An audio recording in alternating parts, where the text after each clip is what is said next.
చివరిగా చందు నాయక్ ఏమన్నా మాట్లాడారా మాతో ఇప్పుడు ఏం మాట్లాడలేదు మేడం ఆయన కనపడక కూడా ఇవాడికి 5 రోజులు మాకు కంటికి కనపడలేదు వస్తున్నాడంట సాయినారు కానీ గుడి కార్యక్రమంలో మా పనుల మీద మాకేదన్నా పని వస్తే మేము వెళ్ళిపోతాం మేము లీడర్లమే అక్కడ ఆయనకి సంబంధించి ఎవరైనా ఆయన మీద గతంలో దాడి చేయడం కానీ ఉన్నది మేడం మాకు ఆయన మీద దాడి చేస్తారని మాకు తెలుసు ఆల్రెడీ ఉంది దాడి ఉన్నదని మాకు తెలుసు ఆ సారు మాతో ఇవరకు గొడవలు పెట్టుకోరు మాకు సాయినగర్లో పట్ట రానియొద్దని చేస్తే మాకు పట్ట రావాలని చెప్పి మా సార్తోని మాకు పట్ట తెప్పించినందుకు ఆయన మీద అప్పటి నుంచి పగలు పెట్టుకొని ఉన్నారు సార్ మాకు ఆ సార్ మాకు పగలు పెట్టుకునే ఉన్నాడు ఇప్పుడు గుడి కార్యక్రమం పెట్టుకున్నాం గుడి కార్యక్రమం నుంచి చేస్తున్నాం అని చెప్పి ఎవరి మీద అనుమానం ఉందో వాళ్ళ పేర్లు ఉన్నాయి ఇంకా వాళ్ళ పేరు మేము చెప్పండి మేము ఎట్లా చెప్తాం మేడం ఉంది మాకు అనుమానం కానీ తక్కువ మనం ఎట్లా చెప్పేస్తాం ఇక్కడ కెమెరాలలో ఇవాళ షూట్ చేసిండు కాబట్టి వాళ్ళని మాకు చూపెట్టినాక వీళ్ళే అని మేము చెప్తాం ఇంకా తొందరలో మేము ఎందుకు చెప్పవలసి వస్తుంది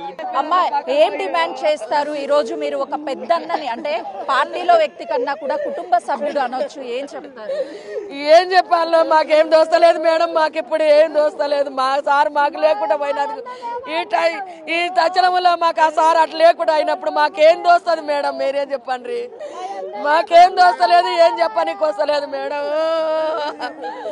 మా సారుని లేకుండా చేసిరమ్మా వాళ్ళ కడుపులు కాలా వాళ్ళ కళ్ళల్లో కారం కుప్పిన మా సారు కాగం బట్టి బారు లోటు దింపిర్రంట అమ్మ గుర్తుపట్ట రాకుండా చేసిర్రంట బాడు కావులు లంచ కొడుకులు గుర్తుపట్ట రాకుండా చేస్తా మేము పోతామేమో అనుకుంటున్నాం.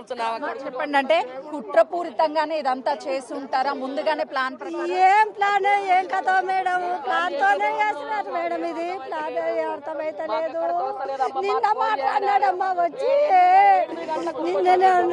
పొద్దున తెలిసింది మాకి ఇలా జరిగిందని మీకు ఎవరు చెప్పారమ్మా మాకు చెప్పారు మా బస్తీ వాసులే చెప్పారు మాకు నేను అప్పుడే 7:30 అవుతుంది లేచి బయటకు వచ్చిన పాలకు పోదామని వస్తే మా వాళ్ళు చెప్పారు అమ్మ సార్ ఇట్లా చనిపోయాడు సార్కి కొట్టేసి చంపేసారని చెప్పి అన్నారు ఏమైనా జోక్ ఆడుతున్నావా పాస్ అయిందంటే కాదమ్మా సార్ చనిపోయాడు అని చెప్పారు ఎట్లా జరిగిందయ్యా అంటే ఏమో తెలియదు అని అంటే ఊరికి వచ్చినాం మా సార్ అంటే మాకు దేవుడు వెళ్ళ పలికిస్తే పిలిచేటోడు పలికేటోడు పిలిస్తే పలికేటోడు ఎంత నిమ్మతంగా ఉంటాడో ఎవరికి కసిరిచి మాట్లాడకపోయేటోడు ఎవరిని తిట్టేటోడు కాడు ఎవరికి కొట్టేటోడు కాడు ఎవరికి ముంచి తినేటోడు కాడు అని ఏం సంపాదించుకోలే ఎవరు మనసు ఎవరు కడుపు కొట్టి తినలే ఏం సంపాదించుకోలే ఆయన కష్టం మీద ఆయన ఏం చేస్తుండో ఆయన బతుకుతుండు కానీ మాకైతే అండాదండా ఫుల్గా ఉన్నాడు నాకు లీడర్ సిపిఐ పార్టీగా లీడర్ ఆయన మా సారు ఎలవేళగా మరి పిలిచే పలికేటోడు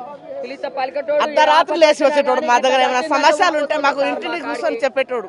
చెప్పండి అంటే 4 బుల్లెట్లతో అత్యంత కిరాతకంగా చంపాల్సినటువంటి అవసరం ఎవరికి ఉంటుంది? మాకైతే అవసరానికి మాకు తెలియదు మాకు ఇప్పుడు తెలిసింది కాబట్టి మేము ఇప్పుడు ఊరికొచ్చినాము ఊరికొచ్చారు కల్లా లేడు ఇప్పుడైతే మేము వీడికి వచ్చినాము మాకు ఇట్లా సంగతి అని తెలియగానే మేము అందరం ఊరికొచ్చినాము వీడికి. ఎలా ఉండేవారు చందు నాయక్? మాకు మా ఒక తోడ పుట్టిన అన్న లెక్క ఉండేవాడు ఓ సార్ లెక్క కాదు ఒక అన్న లెక్క తోడబుట్టిన ఒక మా దేవుడు లెక్క ఉండేవాడు ఆయన ఎన్నటికీ మమ్మల్ని ఇట్లా తీసి పడేయలేదు ఇవ్వలే కానీ 650 కుటుంబాలకు ఆయన ఒక గూడు చూపెట్టిండు ఒకటి ఇప్పించిండు ప్రతి ఒక్కటి ఏది కావాలన్నా మాకు అన్నా ఇది కావాలి అంటే అప్పుడు తెప్పించేవాడు మాకు ఏదంటే అది కావాలంటే తెప్పించేవాడు మాకు కానీ అలాంటి మా దేవుని ఇలా పొట్టలో పెట్టుకున్నాము ఎవరు పెట్టుకుండు ఏం కథ మాకు తెలియదు. అంటే ఎన్నో అనుభవాలు ఉంటాయి మీరు ఎన్నో వేదికలు పంచుకొని ఉంటారు ఎప్పుడు ఏం చెప్తూ ఉండేవారు? ఏం చెప్పలేదు మేడం మాకైతే ఇంతవరకు ఏం చెప్పలేదు మాకు వచ్చేది మంచిగానే మా ఆఫీసులో కూర్చునేది ఆఫీసులో మాట్లాడుకునేది ఇది కాదు సార్ ఇది అంటే సరే చేపిస్తాను ఎంబడే చేపించేవాడు మమ్మల్ని అందరినీ ఒక చంటి పిల్లల లెక్క చూసుకునేవాడు మమ్మల్ని. ఎగ్జాక్ట్లీ ఎప్పుడూ కూడా చందు నాయక్ సిపిఐ పార్టీకి సంబంధించినటువంటి కార్యక్రమాల్లో ఎంతో ఉత్సాహంగా ఉండడంతో పాటు కార్యకర్తలకి ఏమున్నా కూడా తను ముందుండి చేపించేవాడు ఏదైనా ఉండగానే సిపిఐ పార్టీలా ఏది ఉండని అందరినీ మంచిగా చూసుకునేవాడు మేము ఆయన నాయకులం మేము కూడా. తన ఆశయాలు ఏ విధంగా ఉండేవి ఏ విధంగా ముందుకెళ్లాలని చెప్పేవాళ్ళు? ఇక మనం ఇట్లా పోతే ఈ విధంగా వెళ్దాము ఈ మనకు రోడ్లు చేపించుకుందాము సీసీ రోడ్లు చేపించుకుందాము గుడి కట్టినాక మనకు గుడి ప్రారంభించినామని చెప్పేసి గుడి ప్రారంభించినాము అమ్మ ఎప్పుడు మాట్లాడావు చందు నాయక్ అన్నతో? అయ్యా నేను రాత్రి మాట్లాడాము, సాయంత్రం గుడి దగ్గరనేమో ఎల్లమ్మ గుడి కడుతున్నారమ్మా, ఎల్లమ్మ గుడి కడతాడు, గుడి కానికి వచ్చిన్నాడు, రోజు వస్తాడమ్మా, మా కాళ్ళకి రోజు వస్తాడు, మా దీపం అమ్మ. నిన్న రాత్రి అనుకున్నాడమ్మ, సాయంత్రం దానిక మంచిగా అంతా గుడి పని మంచిగానే చేపిస్తుండు సారు. అక్కడ లక్ష్మి చనిపోయింది, ఆడికి కూడా వచ్చిండు చూసిండు, ఆయన వాళ్ళకి 5,000 ఇచ్చిండు సారు. అమ్మా అమ్మో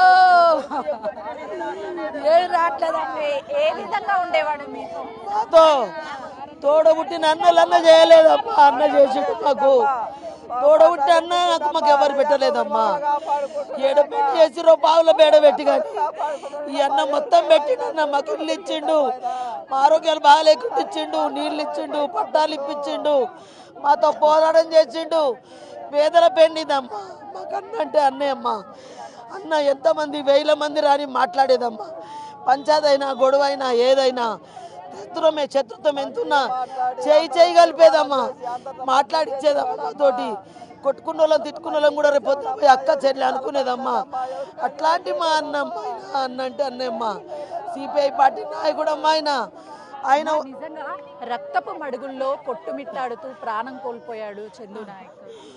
వాళ్ళ భార్య వెనకనే ఉందటమ్మా, వాళ్ళ బిడ్డ వెనకనే ఉందట. చెప్పిందట ఎవరో 4 కారు వేసుకొని వస్తురు, నువ్వు ఎట్లా ముందు పోతున్నావు అంటే భయం ఏం లేదులే, అందరు పార్కులో ఉండరని చెప్పిండట. సరే నువ్వు పార్కులో ఉంటే నువ్వు నడుస్తుండని ఆమెకు ఆయనకు పలరంగా దూరమేనట. ఆయన లోపల పోయి తిరిగి వచ్చి గేట్ కాడికి వచ్చిండట, వీళ్ళు వస్తురా లేదా చూడడానికి. కానీ చూసే వరకు పక్కన కారు ఆపుకొని ఉండరట. వస్తూనే ఉండరట, కారు దిగుతూనే ఉండరట, కళ్ళలో కారం చల్లిరట, బుల్లెట్తో కొడుతూనే ఉండరట. 2-3 నిలబడ్డరట, చూస్తూనే ఉండరట. అందరూ పడిపోయిండిగా. పడిపోయిన తర్వాత మాకెవరు నెంబర్లు లేవు కదా, ఆయన నెంబర్ వాళ్ళ భార్యకు కూడా తోస్తలేదట. ఎవరికి చేయాలి ఫోన్ అని చెప్పి మాకు అక్కడ పార్టీలో గుడిసెలు ఇప్పించి పట్టాలు ఇప్పించి ఇల్లు ఇప్పించిండు. మాకు చేసిండు అక్కడ. మేము కూడా లీడర్లం ఆయనతో పాటు. మాకు చేస్తే మేము ఉరికొచ్చినాం. ఇక ఉరికొచ్చే వరకు పడిపోయినాం, అంతే తెలుసు పెట్టమ్మా. అప్పటికే చనిపోయి ఉన్నాడా? అప్పటికే చనిపోయిండమ్మా, అప్పటికే రక్తం మడుగులో మునిగి చనిపోయిండమ్మా. మేము ఉరికొస్తూనే ఉన్నామమ్మా. అయిపోయిందమ్మా. మేము వచ్చేవరకే లేకుండా తీసుకొని పోయారు. కొంతమంది మేము చూడలేదు. మాకైతే మంచి చేసిండమ్మా, మాకైతే అన్యాయం చేసి. చెప్పండి, అంటే గతం నుంచి కూడా చందు నాయక్కి ప్రాణహాని ఉందని ఎప్పుడన్నా మీతో మాట్లాడారా? మేడము మాకు తెలిసి అయితే గతంలో ఉందని చెప్పారు. ఈ గుడిసెలు వేయించినప్పటి నుండి కొంచెం ప్రాణహాని ఉందని చెప్పారు. కానీ ఎవరు అనేది మాకంత క్లియరిటీగా చెప్పలేదు. మాకు చెప్పినుంటే మేము కూడా కొంచెం అలాంటి ఉంటుండే. మన ఊరికి వచ్చిండు, కొంచెం పొలాలకు సంబంధించిన పనులు కూడా చేయించిండు. మళ్ళీ ఇక్కడ వచ్చారు. మన గుడిసెలు కట్టించేటప్పుడు కూడా కొంచెము ఆ విషయంలో కొంతమంది ఆ ప్రైవేట్ ల్యాండ్ అని చెప్పేసి గవర్నమెంట్ ల్యాండ్ అని చెప్పేసి అన్న విషయాలు ఉన్నాయి. మరి ఈ పేదల కోసం పనిచేస్తుండు కాబట్టి ఆ విషయంలోనే ఈయనకు ఎప్పుడు మా మధ్యలో రావడము, ఈయనను చంపేస్తే కొంచెము గ్యాప్ వస్తుంది, ఆ గ్యాప్లో ఏదో ఒక పని చేసుకోవచ్చు అనే ఉద్దేశంతో కక్ష కట్టి పని చేసిన వాస్తవం మేడం. అది కక్ష చేసే పని చేసింది అది. కాబట్టి ఎవరైనా ఉండని పేదల కోసం పనిచేస్తున్న వ్యక్తి. మేము చిన్నగా ఉన్నప్పుడు నుండి హైదరాబాద్ వచ్చేసిండు. మేము చిన్నగా ఉన్నప్పుడు. అంటే హత్య చేసింది ఎవరైనా పార్టీకి సంబంధించినటువంటి నాయకులా, లేకపోతే కుటుంబానికి సంబంధించినటువంటి వివాదాల నేపథ్యంలోనే హత్య జరిగి ఉంటుంది అనుకుంటున్నారా? కుటుంబానికి సంబంధించిన వాళ్ళు ఎవరు లేరు మేడం. మేమంతా కుటుంబంలో ఉంటున్నాం కాబట్టి కుటుంబంలో ఎవరు లేరు. వీళ్ళు సంథింగ్ ప్రైవేట్ వ్యక్తులే ఉంటారు. ప్రైవేట్ వాళ్ళే వాళ్ళను ఖచ్చితంగా చందు నాయక్ను చంపాలని ఉద్దేశంతోనే ఎప్పటి నుంచో ప్లాన్ చేసుకున్నారన్నట్టుగా ఉంది. మాకు కూడా అనుమానం ఉంది. కాబట్టి వాళ్ళు ఎవరైతే ఉన్నారో వాళ్ళను ఖచ్చితంగా శిక్షించాలి వాళ్ళను. ఎందుకంటే చాలామంది మంచి కోసం చేసే వాళ్ళను ఉంచట్లేదు భూమి మీద. మంచి చేస్తే మంచి వాళ్ళను ఫస్ట్ చంపేయడం జరుగుతుంది. చెడ్డ పని చేస్తే చెడ్డ వాళ్ళను మాత్రమే ఉంచుతురు. కాబట్టి మంచి కోసమే పోరాటం చేసిండు, పేదల కోసం గుడిసె లేపించిండు. కాబట్టి అలాంటి తగాదాలకు సంబంధించింది ఆయన మంచి కోసం చేసిండు కానీ చెడు కోసం ఎప్పుడు చేయలేదు.